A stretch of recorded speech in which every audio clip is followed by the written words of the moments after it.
Bismillahirrahmanirrahim. Assalamualaikum warahmatullahi wabarakatuh. Salam sejahtera untuk kita semua. Teman-teman sekalian, kita akan lanjutkan diskusi kita seputar buku HYM, seputar Tuhan, hal-hal yang membingungkan seputar Tuhan. Di video sebelumnya saya sempat menyinggung salah satu ekspresi keimanan yang ditunjukkan oleh para sufi yang mengatakan bahwa Tuhan itu adalah wujud yang terlampau jelas sehingga dia tidak butuh pada penjelasan. Mereka tidak sibuk berdalil dengan argumen-argumen rasional untuk membuktikan keberadaan Tuhan karena mereka sudah bisa, dua tanda kutip, merasakan kehadiran Tuhan dalam kehidupan mereka. Itu satu ekspresi keagamaan yang menarik untuk kita perhatikan. Karena bagi orang-orang tertentu, apa yang akan kita kemukakan sekarang dan di pertemuan-pertemuan yang akan datang seputar argumen-argumen keberadaan Tuhan itu tidak perlu. Karena sesuatu yang jelas tidak perlu diperjelas. Tetapi sekali lagi, seperti yang saya singgung juga sebelumnya, tidak semua orang bisa mengamini pandangan semacam ini. Tetap saja pada akhirnya banyak orang-orang yang membutuhkan penjelasan yang rasional terkait keimanan akan keberadaan Tuhan itu. Apa sih argumen-argumen rasional yang bisa kita paparkan kepada orang-orang yang menginginkan bukti atau dalil akan keberadaan Allah Subhanahu wa taala? Ada banyak jawaban yang dikemukakan oleh para teolog. Di buku-buku berbahasa Arab, uraian tentang bukti-bukti akan keberadaan Allah itu sangat banyak dan sangat melimpah. Di buku-buku kalam, baik klasik maupun kontemporer, semuanya tersedia. Dalam buku ini saya menyebutkan paling tidak 5 argumen saja. Dan kelima argumen ini hampir semuanya berbasis pada hukum kausalitas, hukum sebab akibat. Hukum yang mengatakan bahwa segala akibat itu pasti bergantung kepada sebab, gitu ya. Dengan segala rinciannya akan kita paparkan. Bagi Anda yang tidak puas dengan kelima argumen ini, saya sarankan untuk merujuk ke buku-buku kalam primer, ya, baik klasik ataupun kontemporer. Di sana ada kitab Mawaqif misalnya, ada kitab Maqasid, kemudian dari buku-buku yang terhitung muncul belakangan, ada buku yang ditulis oleh seorang teolog asal Yordania, seorang teolog terkemuka asal Yordania, Syekh Said Faudah.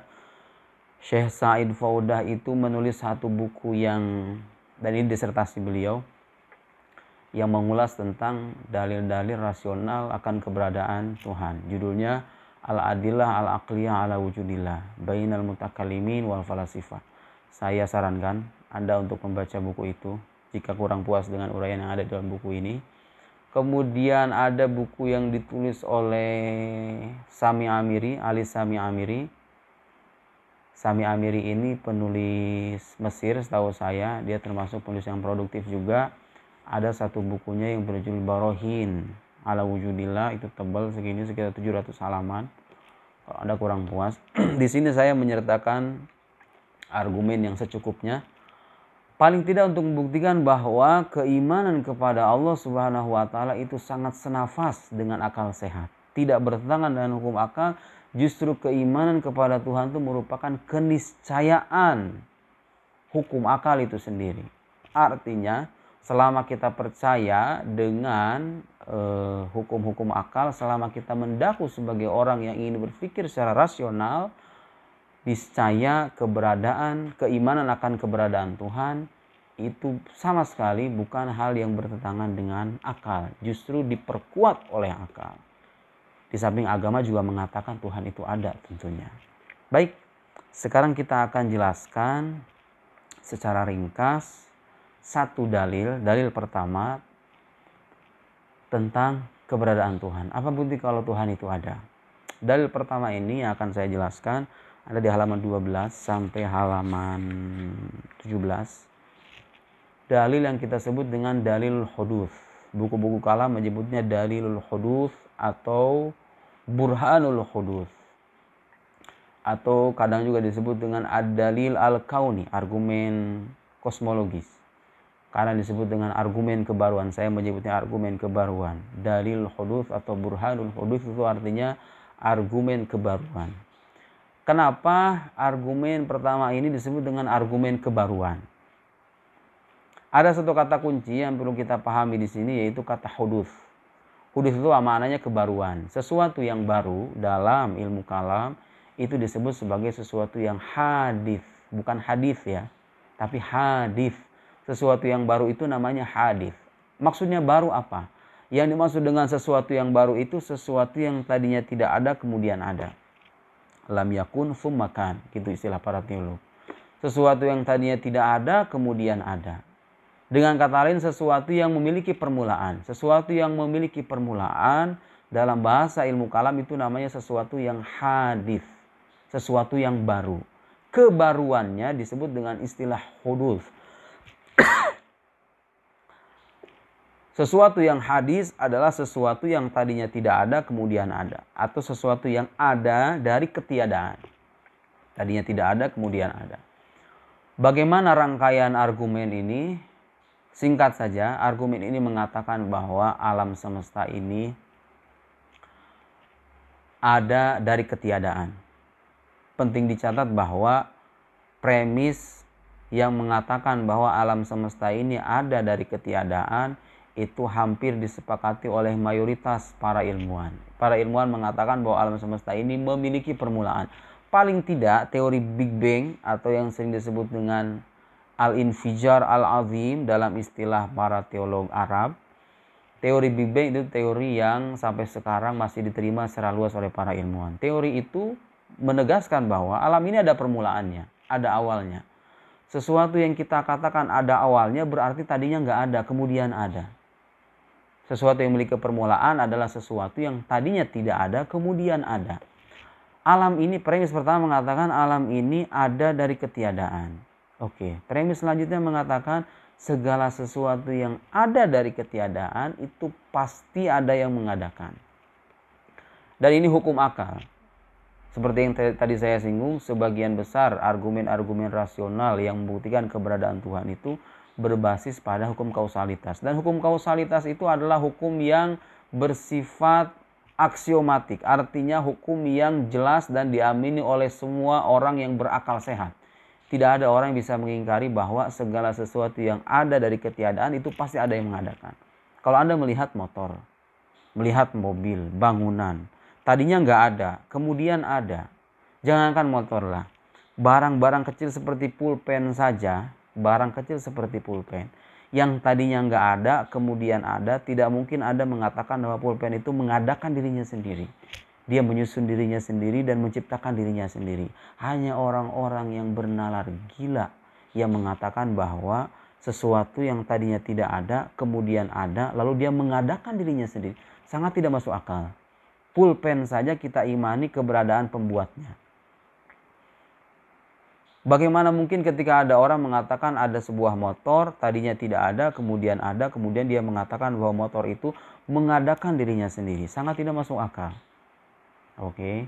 Banyak sekali contoh-contoh untuk membuktikan kebenaran premis yang mengatakan bahwa segala sesuatu yang ada dari ketiadaan itu pasti ada yang mengadakan, hatta diri kita sendiri. Saya terlahir tahun 1994. Artinya 1993 saya belum ada. Oke. Saya belum ada. Artinya saya ini termasuk sesuatu yang hadis. Sesuatu yang tadinya tidak ada kemudian ada. Pertanyaannya, mungkinkah saya mengadakan diri saya sendiri? Sangat tidak mungkin. Akal yang sehat akan mengatakan tidak. Oleh karena itu, kalau kita percaya bahwa alam semesta ini memiliki permulaan, ada awalnya, memiliki permulaan, otomatis kita akan percaya bahwa alam semesta ini ada yang mengadakan dari ketiadaan. Karena dia tidak mungkin mengadakan dirinya sendiri. Sebagai sesuatu yang mungkin ada, mungkin tiada, alam semesta tidak mungkin mengadakan dirinya sendiri atau menjadi sebab bagi dirinya sendiri. Dia bergantung pada sebab yang berada di luar dirinya, bukan bagian dari dirinya. Alam semesta ada yang mengadakan, alam semesta ada dari ketiadaan, dan itu disepakati oleh para ilmuwan. segala sesuatu yang ada dari ketiadaan pasti ada yang mengadakan, dan itu sesuai dengan hukum akal yang disepakati oleh orang-orang yang bernalar sehat. Kesimpulannya alam semesta ini ada yang mengadakan, dan yang mengadakan itu ialah Allah Subhanahu wa taala. Anda bisa mengatakan bahwa iya, saya percaya dengan yang mengadakan alam semesta ini, tapi saya tidak percaya Tuhan. Terus apa? Yang menjadi sebab bagi keberadaan alam semesta ini adalah dirinya sendiri. Sekali lagi, kita kembali lagi ke penjelasan yang tadi. Sesuatu itu tidak mungkin menjadi sebab bagi dirinya sendiri, teman-teman. Anda tidak mungkin mengatakan bahwa saya adalah sebab bagi diri saya sendiri. Anda tidak mungkin mengatakan buku ini menjadi sebab bagi keberadaan dirinya. Tidak ada yang nulis, tidak ada yang nyusun, tidak ada yang nyetak. Itu sangat mustahil. Buku ini ada yang dia bergantung kepada sebab yang berada di luar dirinya. Bangunan yang saya huni sekarang tadinya tidak ada, kemudian ada, pasti ada yang buat. Akal sehat akan mengatakan begitu. Tidak mungkin sesuatu yang tadinya tidak ada kemudian ada lantas mengadakan dirinya sendiri. Tidak mungkin sebab itu berada dari alam semesta itu sendiri, seperti materi misalnya. Tidak mungkin. Lagi pula kalau Anda meyakini bahwa yang menjadi sebab itu adalah materi, bagaimana Anda bisa